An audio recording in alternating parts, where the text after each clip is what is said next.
زیر صاحب اگلا سوال یہ ہمیں کرم طاہر احمد صاحب سری لنکا کی طرف سے موصول ہوا ہے۔ یہ جامعہ کے اسٹوڈنٹ ہیں، انہوں نے اظہار کیا کہ ہم سب طلبہ بڑے شوق سے یہ پروگرام دیکھتے ہیں۔ سوال انہوں نے یہ پوچھا ہے، یہ کہتے ہیں کہ اگر کوئی شخص مسجد میں جائے،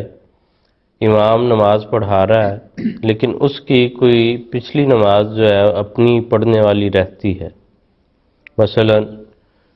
وہ گیا عصر کے وقت ظہر رہتی ہے، تو کیا کرنا چاہیے؟ پہلے باجماعت نماز میں امام کے ساتھ شامل ہوں یا جو رہی ہوئی نماز ہے وہ پہلے ادا کریں؟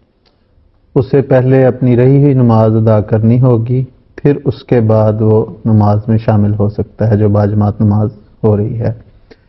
اس بارے میں جو طریق ہے وہ سیدنا حضرت مسلم موعود رضی اللہ تعالیٰ عنہ نے حضرت مسیح موعود علیہ السلام کا ارشاد یا فیصلہ یا فتویٰ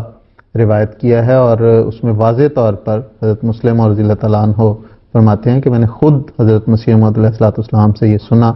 کہ حضور نے فرمایا کہ اگر نمازیں جمع ہو رہی ہوں یا نماز کسی کی پہلے رہتی ہو اور وہ مسجد میں اس صورت میں آئے کہ دوسری نماز کی جماعت ہو رہی ہے، تو پہلے وہ اس نماز کو ادا کرے گا جو اس کی رہتی ہے۔ مثال کے طور جیسے آپ نے مثال دی کہ وہ اگر عصر کی نماز ہو رہی ہے اور اس کی ظہر کی رہتی ہے تو پہلے وہ ظہر کی نماز پڑھے گا اور پھر وہ عصر کی نماز کی جماعت میں شامل ہوگا۔ اسی طرح اگر اس کی مغرب کی نماز رہتی ہے اور عشاء کی نماز پہ وہ آیا ہے یا عشاء کی نماز ہو رہی ہے تو پہلے وہ مغرب کی ادا کرے گا، پھر وہ عشاء میں شامل ہوگا۔ لیکن یہاں پہ ایک چھوٹی سی وضاحت بھی ضروری ہے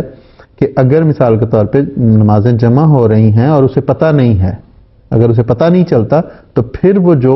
نماز باجماعت ہو رہی ہے اس میں وہ شامل ہو جائے۔ مثال کے طور پہ اگر ظہر کے وقت میں ظہر عصر جمع ہو رہی ہیں اور اس نے سمجھا کہ ظہر ہو رہی ہے تو وہ اس میں شامل ہو جائے گا، بعد میں اسے پتہ چلا کہ اس کی یہ تو عصر تھی تو بعد میں وہ ظہر کی نماز پڑھ لے گا۔ اسی طرح اس صورت میں اس کی وہ عصر کی نماز ہو گئی ہے امام کے ساتھ؟ جی، امام کے ساتھ، کیونکہ امام کی نیت مقتدی کی نیت ہوتی ہے، تو اس لیے اس کی تو نماز عصر کی ہوگی اور ظہر کی وہ بعد میں پڑھ لے گا۔ یہ تو مجبوری ہے کیونکہ اسے پتہ ہی نہیں تھا۔ اسی طرح وہ مغرب کی نماز کے وقت مغرب اور عشاء کی جمع ہو رہی ہیں، تو جب وہ آیا تو اس نے سمجھا کہ مغرب کی ہو رہی ہے تو شامل ہو گیا، لیکن بعد میں اسے پتہ چلا کہ عشاء کی تھی تو بعد میں وہ مغرب کی ادا کر لے گا کیونکہ امام کے ساتھ اس کی عشاء کی ہوگی۔ لیکن یہ اس صورت میں ہے جب اس کو پتہ نہ چلے، لیکن اگر پتہ چل جائے، مثال کے طور پہ آیا تو لوگ نماز پڑھ رہے تھے تو اس کا مطلب ہے کہ ایک نماز مغرب کی ہو چکی ہے، اس لیے وہ پہلے مغرب کی نماز پڑھے گا پھر عشاء میں شامل۔ یہ ٹھیک ہے، بہت شکریہ۔